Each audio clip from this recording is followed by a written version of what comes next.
Imagine this. Your Python script just finished a critical task.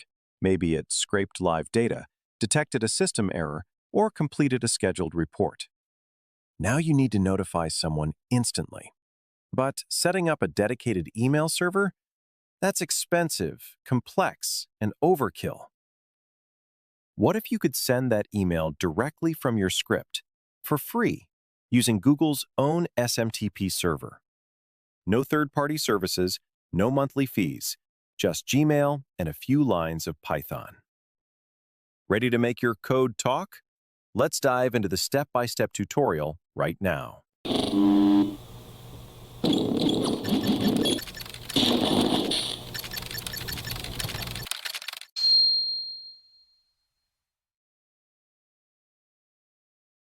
Log into your Google account, and before creating an app password, make sure you enable the two-step verification. Search for App Password in the search bar.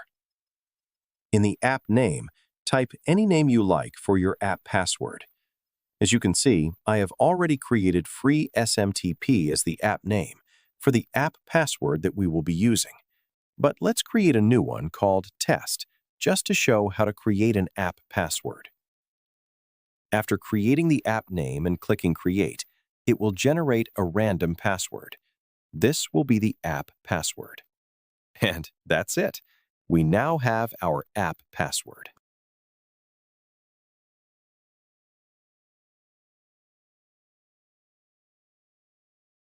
Let's start by adding the import statements for the Python library modules that we will be using. Then set up the email configuration, which includes Google's SMTP server, the port, your Google account email address as the sender email, and the app password that was created earlier. Also include the recipient of the email that we will be sending. Create the email and an empty email container. In the email container, fill out its envelope, the headers. It will contain values for who sent it, who receives it, and what the title or subject is. We then attach the body of the message. The final part of the code is the sending of the email. We create an SMTP session. Then we use TLS to encrypt the email while it is being sent. The Google email account and the app password is used to send the email. That's it. Running the code will send the email to the recipient email that was provided.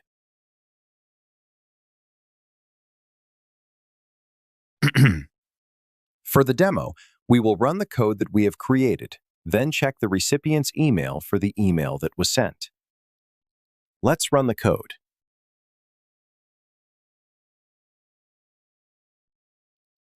The email is received by the recipient. And that's a wrap. I sincerely hope this guide provides a solid solution to your challenge. If you have any specific topics you'd like us to cover in the future, leave a comment below.